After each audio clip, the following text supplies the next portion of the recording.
So I hope now you able to recall the weak stationarity condition, strong stationarity and weak stationarity condition. Okay. Now in particular, it follows that the covariance between yt and yt plus h separated by h interval of time or by lag h must be same for all t under the stationary assumption. So from the strong stationarity condition which deals with the joint probability distribution, we come to the weak stationarity condition which deals with the covariance yt and yt plus h. If I take these two samples yt and yt plus h, they are h interval apart. Then the covariance is only function of this difference h. It is not function of t, where this t yt and yt plus h located, it is not function of that, right. So that is what our assumption is, and the covariance with this assumption we call now autocovariance. What we call now autocovariance at leg h. So we are not interested in this time t, we are interested in the time difference, say that is h. So I take two samples that are h interval apart and I try to find the covariance of yt and yt plus h, then it will be function of h only, not the function of t. I hope you got this point. So this covariance is now called autocovariance at lag h, and we define it like this. It is denoted by gamma h. It is denoted by gamma h, and we say it is covariance yt comma yt plus h, and as per its definition, it is expected value of yt minus mu into yt plus h minus mu, where mu is what? It is the mean, right? We have seen this yt equal to this equation mu, right? It is mean. Okay. If it is assumed to be 0 or we can make it 0, then this constant we can replace easily with the 0. So this covariance yt comma yt plus h is expected value of yt minus mu into yt plus h minus mu. Okay. Now if I normalize this, now this covariance can take a value which may be greater than 1, it may be less than 1, right. I want the value, this absolute value is to be less than 1, right. This absolute value of covariance I want it to be exactly, you can say, between say minus 1 and plus 1, or its absolute value should be between 0 and 1. So I want this covariance, it can be negative, but its absolute value can be, you can say, maybe greater than 1 or maybe less than 1. I want it to be always less than 1, means between 0 and 1. So I have to normalize it, means in fact I want it between minus 1 and plus 1. So it can actually take any value, and I want its normalized value between minus 1 and plus 1. Why I want this? Because I want to compare different time series. So if I make normalization of the parameter, then only I able to compare. Otherwise with the absolute values it's very difficult to compare. So I use the normalization, and for that I divide this gamma h by its maximum value, which will come at 0 leg, which is h equal to 0. And if I make h equal to 0, it is covariance yt comma yt, and what it is? Mean. Sorry, it is variance. It is variance, and that is nothing but gamma 0. It is gamma 0. So if I divide it by its covariance, autocovariance at leg 0, or rather we can say by variance, right? Because if you substitute h equal to 0, you will get covariance yt comma yt. It is nothing but variance. Covariance means relation of one random variable with another random variable. Variance means you can say variation of the variable with itself. Okay. Then we get the variance. So if I divide this gamma h by gamma 0, I get the autocorrelation at leg h. So remember, autocorrelation is not a new quantity, it is just a normalized autocovariance. So that we write like this: rho h, it denoted by rho h, equal to CO double R, it is correlation yt comma yt plus h, it is nothing but gamma h divided by gamma 0. Okay.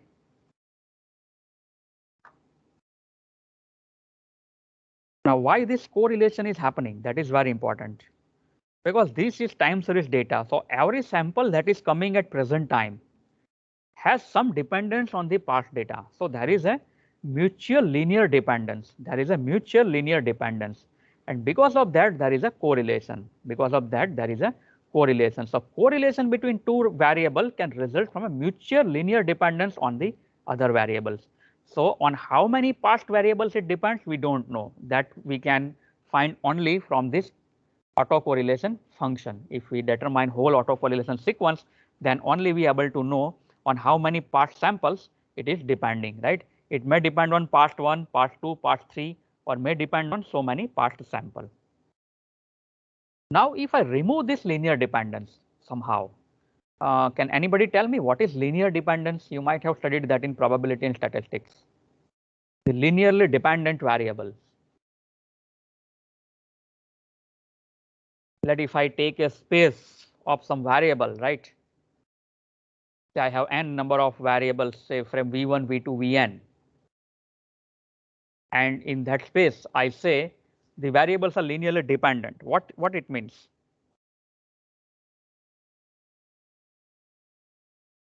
Can anybody tell me? These are very important term to clear in data science.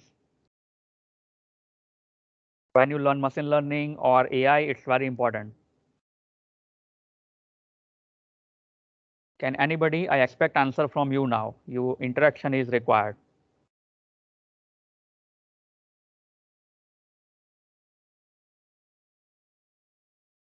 Let I take a space of n variables, say v1, v2, vn, and I say it is a linear dependent space. So what it means?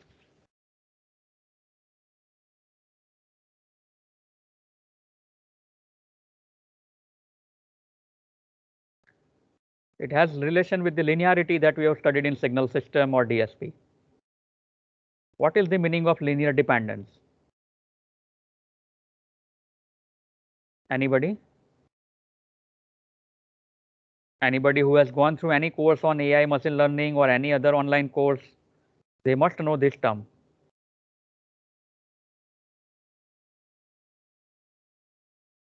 So linear dependence means what? If I take say two variables v1, v2, and let I take third variable v3, then v3 can be framed from linear combination of v1 and v2. That means v3 can be written as a1 v1 plus a2 v2, where a1 a2 are some real constants. If this is possible, right, then we can say these variables are linearly dependent. Now, if this is not possible, then I can say the variables are linearly independent. So here the samples that we are observing y1, y2, y3, etc., right?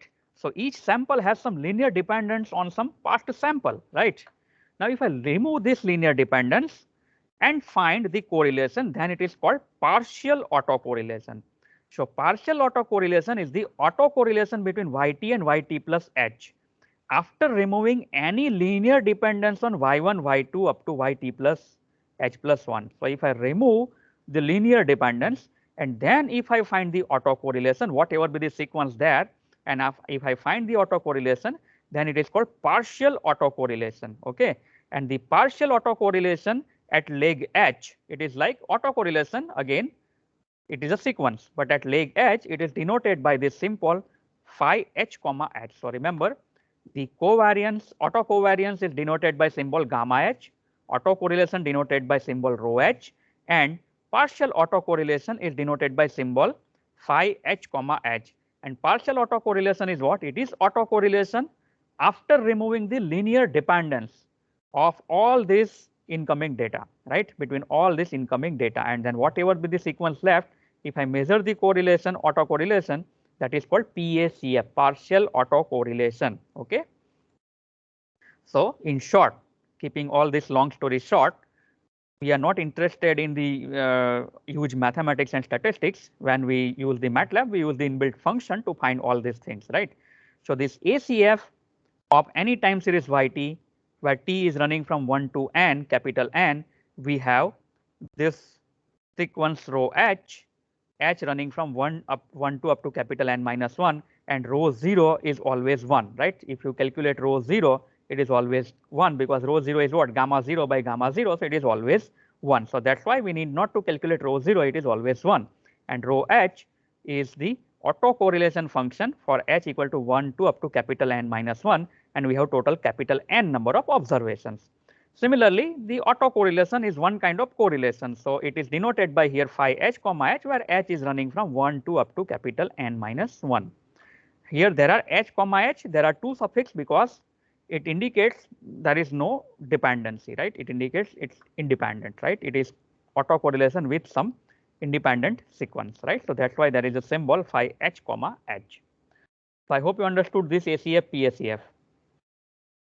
Now you say this is theoretical calculation of the ACF PACF, right? If I know this all these time series samples, and then if I know the mean and I can calculate this theoretical, can I calculate it from this sampled data, from the sequence? Yes. Can I estimate it? Yes, you can estimate it. You can estimate it directly from the data, and that's what we are doing in the MATLAB. That's what we will do in the MATLAB. So we can estimate this ACF and PACF from the sample data, like we can estimate the mean and variance also from the sample data, right? That we have seen in the previous unit when we have seen the portfolio optimization, and we will do it in the next phase in the practicals. That okay. So sample autocorrelation and sample partial autocorrelation are statistics that estimate the theoretical autocorrelation and partial autocorrelation. So now we have ACF and PACF, but we say one is the sample ACF PACF, another is the theoretical ACF PACF. What is theoretical ACF PACF? Determined by using these equations, right? And what is sample ACF PACF? Determined from the past data only, determined from the past observation only. So if I have the observed value, say y1, y2, say up to y capital T, or you can say y capital N, whichever, right? And from this, I can easily find the mean value y bar by taking y1 plus y2 plus yt divided by capital T.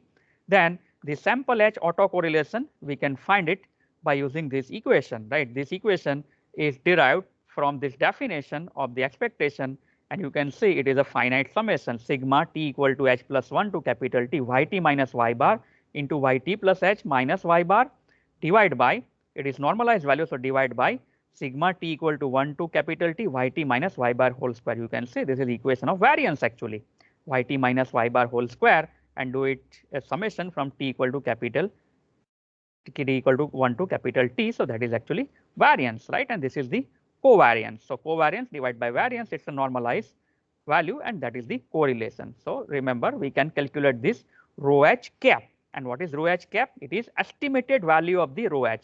And if I have all this y1, y2 up to y capital T available, I can use this equation which involves the sigma summation, and you can find this rho h cap, which is the estimated value of the ACF. So rather than using the theoretical equation, we can estimate it from the observed value, right? Now when you find this rho h, you say up to what h I should go, h equal to 1, 2, up to where, right? Shall I need to calculate it for all values of 1, 2, 3 up to t, or for some values only? So there is one term which is called standard error for testing the significance of the single leg edge autocorrelation. So we have to calculate this autocorrelation only up to the point where they are significant. Significant means beyond some point they becoming very small in value, means they becomes negligible. They becomes negligible. So up to what h I go, that is determined by one term which is called standard error term. So you can also find this standard error term, right? And it is given by this equation. We are not remembering this equation. We use this MATLAB function for it. So it is SE of rho. So standard error in autocorrelation, it is under root of 1 plus twice sigma I running 1 to h minus 1 rho I cap square and whole divided by n. Okay. So n is, you can say, total number of samples that we have taken into consideration. So using this equation, we can find the standard error for particular, you can say h. For particular h, you can see this summation is depend on h. So particular h, we can find this standard error. So we need to find these coefficients only up to the point where they are significant. Otherwise, when they are very small, say 10 raised to minus 3, 10 raised to minus 4, then we can neglect them. So we assume now there is no correlation at lag, say some h equal to 6. There is no correlation if it is 10 raised to minus 4. Okay. Similarly, same applies to the partial autocorrelation phi HH cap. So we use the inbuilt function in MATLAB to estimate this rho h and phi HH from the past data. So I hope this thing is clear, and we observe it or we measure it Up to which edge?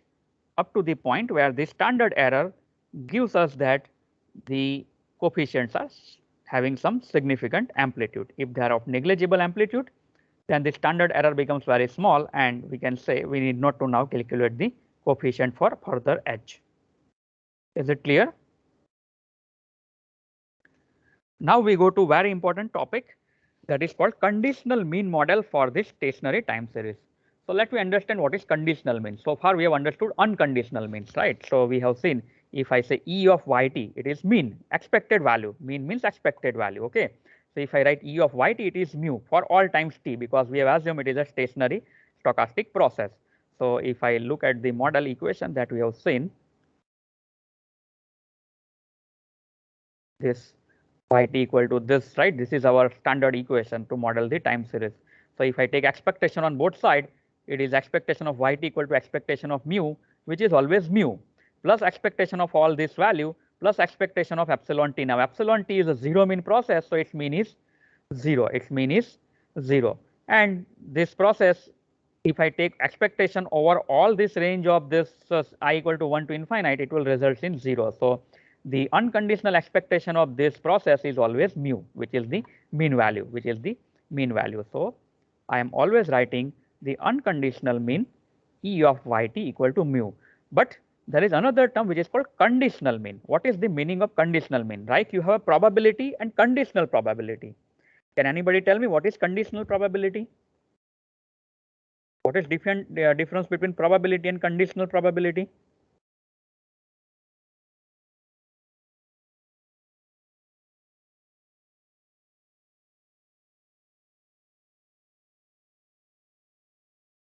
Can anybody tell me what is difference between probability and conditional probability?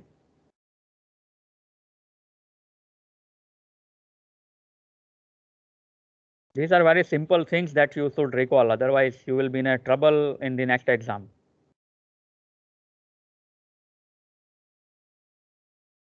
Conditional probability means probability of some event given that another event is happened. It is given that the another event is happened. Then we are finding probability of some event, that is called conditional probability. Likewise, we have a conditional mean. So what is meaning of conditional mean here?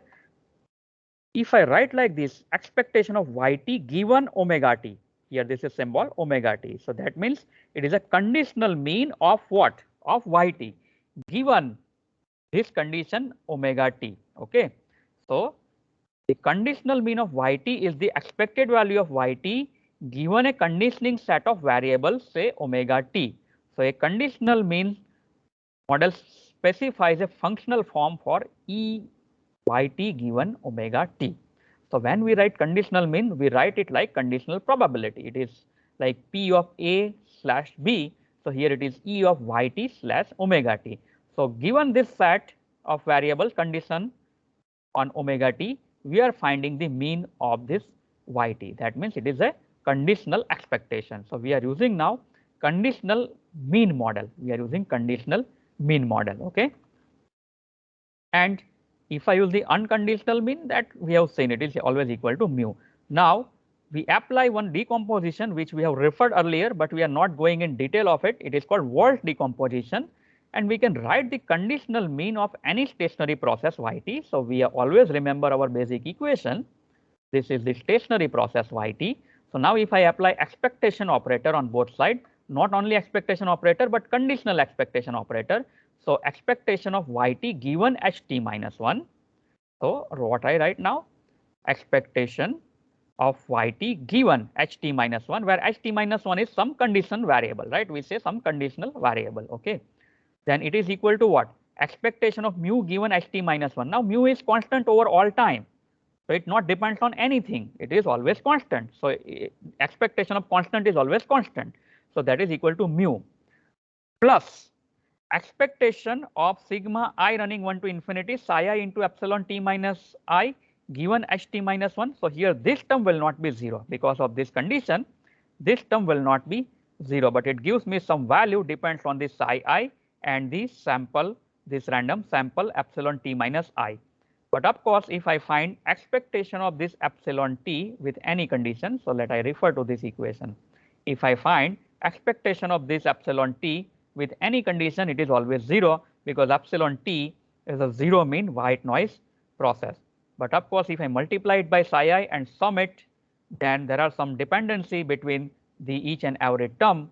So I can say that the expectation of this is not a 0 with given condition. So I will come with this term. So we are not actually taking any detailed derivation, but we are interpreting the result. Okay.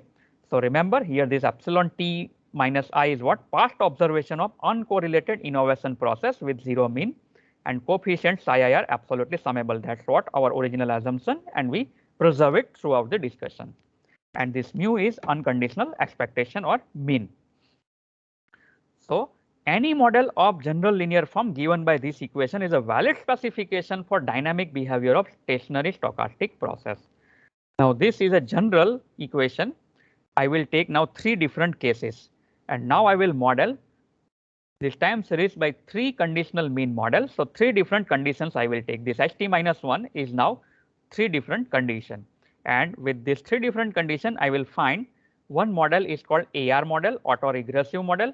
The second model is called moving average MA model, and the third model is mixed model, which is called AR MA model, autoregressive moving average model, ARMA model in short, what we call ARMA model. So you might have heard this name, AR model, MA model and AR MA model. And for each model, I will ensure that this coefficient, number of coefficients will be finite and they all are absolutely summable. That is always required. The number of coefficient right now it is infinite, it should be made finite, as well as they are absolutely summable. That is always required. Okay. Let we go to first AR model, and now we write it as ARP model. So this is first time series model that we are referring. Remember, so far we have seen a generalized time series model. Now we are finding specific parametric model, because we want the finite number of parameters to represent the time series. So now AR means autoregressive, and P indicates its order, means P number of parameters are required to represent this model. So an AR preprocessed models the conditional mean of Yt as a function of P past observation. So we frame this conditional mean of Yt in such a way that it depends on the P past observation, which are Yt minus 1, Yt minus 2 and Yt minus 2, Yt minus P. So Yt, which is the time series value or sample at current time, depends on P past values. That's what my assumption is. This is the given condition. Okay. And here the degree of the model we can say P. With this I can say Yt is a linear summation of all this. Say it is equal to C, some constant equal plus phi 1 into Yt minus 1 plus dash dash dash up to plus phi P Yt minus P plus epsilon T. This term is always there, right? Otherwise, if this term is not there, then is no issue, right? This term is a random. This term is a random, right? Epsilon T. So we at every instant of time, some randomness is there in the time series, right? This is the main culprit, epsilon T. We cannot predict it completely, right? This epsilon T, we cannot model it completely. We cannot predict it, right? So that's what randomness is always there at every instant of time. And otherwise, if this was not there, we have a 100% correct forecast at every instant of time. That is not possible in practice. Okay. So this model is involving P number of past term, one constant term which can be safely assumed to 0 in practical cases, and we can make it 0 if it is not 0. And this term is always there, which is innovation process, which has uncorrelated sample with 0 mean epsilon T. Okay. Now we always use the leg operator notation. So Yt minus 1 is replaced by L into Yt, Yt minus 2 is replaced with L square Yt, and so on. So if I do this on this side, I frame one polynomial in terms of leg operator. So it is what? 1 minus 5, and if I take it on this side, right, I try to take all this term on the left hand side. So in short, let I write in a notepad. So let I take a notepad, so you will have a better understanding for this. Let I use the notepad. So let me try to write this in some Word document. So let I open the Word document.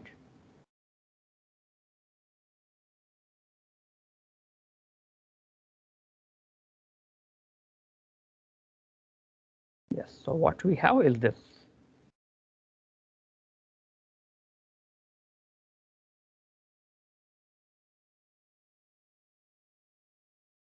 we have yt is equal to c plus phi 1 yt minus 1. So it depends on the past value phi 2 yt minus 2. It is just like you are framing difference equation in DSP. Dash dash dash phi p yt minus p plus epsilon t, right? This is innovation process, which is zero mean random process. This is at every instant of time, it is contributing in the time series data. Okay. Now I use the leg operator notation. So this will become phi 1 L raised to 1 into yt plus phi 2 L square yt plus dash dash dash phi p L raised to p yt plus this term will be there epsilon t. Now I bring all yt term on the left hand side. So if you do this, what you frame yt minus phi 1 into L yt minus phi 2 L square yt minus, now it is minus dash dash dash phi p L raised to p into yt, and that all terms equal to c plus epsilon t. Now if I take yt common from this, I have this polynomial now 1 minus phi 1 L. Now see, the values are having negative coefficient, right? It's slightly different than earlier representation using psi parameter. And this equal to c plus epsilon t. And now this polynomial, I say it is phi L. So this polynomial, I say it is phi L. And yt is c plus epsilon t multiplied by phi inverse L, I can say, okay, because I want to find the model for yt. And by some mathematics, if I open this, right, I will find this equal to say another constant, say mu plus phi inverse L multiplied by epsilon t. That we are not deriving. You can easily do it, right? You can find this. There will be some another term mu plus psi inverse into phi L. You will get this, right? Where mu and c are related constant, and this mu and c, you can write it like this: mu equal to c divided by 1 minus phi 1 minus up to phi p. So that's also we notice, but we will not derive it. You can easily derive it, right? The relation between mu and c, that you can derive it. So that mu is where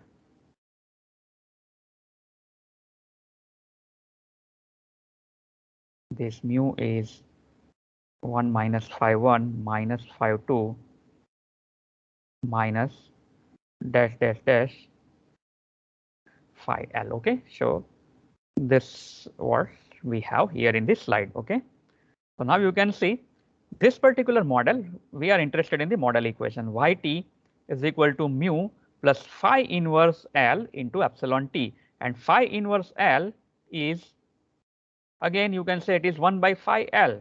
So you can say it is again equal to some phi L epsilon t. Now if you find the inverse of the polynomial 1 divided by phi L, if you do a division, there will be a long division method, then you will find the infinite degree polynomial again. 1 plus phi, say psi 1 L plus psi 2 L square. So this model, AR model, is actually the same our linear model that we have seen. Actually, it is a different way to represent our mu plus psi L into epsilon t. So this yt is equal to mu plus phi inverse L into epsilon t is, you can say, a similar way to represent this, but by using only the polynomial phi L, right, which is having only the p number of coefficients, only having the p number of coefficients. Earlier in this psi L, we have the infinite number of coefficients. So we are using only one polynomial that is of order p, and that's why this is called autoregressive model. It is called autoregressive model because yt depends on its own past value, p number of past value, right? So that's what we have. But anyway, always the phi L should be such that if I find its inverse and again reconstruct it in terms of psi L, then all coefficients psi I should be absolutely summable. That's what the condition need for stationarity. Like in DSP, we need the condition for stability. Now here, slightly there is a difference in the condition for stability or stationarity, because now this phi L is come on the other side and it come here as a phi inverse L, okay, and the coefficients are negative here, 1 minus phi 1 like this, right? The coefficients are negative, you can see it is minus phi 1 L and minus phi p L raised to p. The condition for this AR polynomial, or you can say this process, to be stable, here the roots must lie outside unit circle, because this is in terms of, you can say, L, not L raised to minus 1. In case of the, you can say, our DSP, we have all things in terms of negative power of z. Here it is terms of the positive power of z. And also see the coefficients we have taken like this, not 1 plus phi 1 L plus phi 2 L like that. We have taken 1 minus phi 1 L minus phi 2 L square and so on. So because of that, here the L, the z inverse is replaced by L, and that's why the condition for this polynomial, means this phi L to be stable, is that the root should outside the unit circle, or in other way, if I take L inverse, then it should be inside the unit circle, right? So that should not be confused, because we are taking this phi L, then we are taking phi inverse L, not L inverse, right? We are taking here phi inverse L on the right hand side. So remember, this condition is slightly, you can say, exactly opposed to the previous condition. It is because of this mathematics involved here, okay? Anyway, this is my ARP model. There is another model which we call MAQ model. It is called moving average model with q number of parameters. So ARQ model is like all pole model. The sample value depends on the past value of itself only, right? The output depends on the past outputs. It's like that, all pole model. While this MAQ model is like all zero model or FIR filter. So this moving average model with order q, how to represent it? The output of the time series at any instant of time yt is a function of only past inputs and the present input. Obviously, it depends on the present input and only other past inputs like epsilon t minus 1, epsilon t minus 2 up to epsilon t minus q. Say q number of past inputs only, not the past outputs. It is not a recursive, right? It is not IIR. It is here FIR. So it is all zero type of filter or FIR filter, right? So you can relate it like that. And such model is called MAQ model. And here to write the MAQ model, I should write it like this: yt is equal to c plus epsilon t plus say some parameter theta 1 into epsilon t minus 1 plus dash dash dash up to theta q into epsilon t minus q, where epsilon t we all know is a zero mean innovation process, right? And for this process yt we can safely write mu equal to c, right? And this also we can represent in terms of the leg operator. Epsilon t minus 1 is L into epsilon t minus 2 is L square epsilon t, and if I use this, then yt is come equal to what? Mu plus theta L into epsilon t, where theta L is this polynomial 1 plus theta 1 L plus dash dash dash up to theta q L q. So this is not inverse, right? In earlier case it was inverse, so it was in a denominator. Now it is only numerator, so it is only having the zeros. Earlier we have only poles, okay? Now this process is always stationary because this has no roots in the denominator, right? And theta L is finite degree polynomial. So this is another way to represent time series, right, which is always stationary by using the MAQ representation. But there is a you can say drawback of this MAQ, which we will see later on, why we are not using MAQ but we prefer the ARP, okay? Also in MAQ, for a given process there is no unique MA polynomial. There are two solutions available for every time series representation, which gives you the same solution, and it is called invertible and non-invertible solution. We come across the invertible transfer function and non-invertible transfer function in DSP. So it is similar to like this. So we have here also two MA model possible for every, you can say, process which gives us same outcome, and that is called invertible and non-invertible solution. When it is invertible, invertible means this polynomial theta L, which is now in a positive power of L, also should have all roots lie outside the unit circle. If it is L inverse, then all roots should be inside unit circle. Like in a DSP, we have all roots in terms of Z inverse, right? So here, if all roots are outside unit circle, then we can say this is invertible. So remember, we prefer the invertible model, not the non-invertible. Why we prefer invertible model? Because this guarantees a causality. That will guarantees a causality, means the process depends on past only, not on the future. We are not going in mathematical detail of it. We just study the outcomes, right?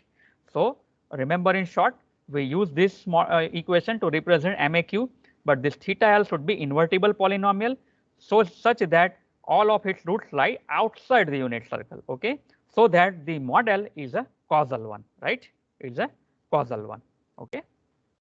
So I hope you got this ARP model and MAQ model. Now next lecture we will go to ARMA PQ model, and then we go to the model for non-stationary time series. This is only for stationary time series. If series is non-stationary, what we can do, right?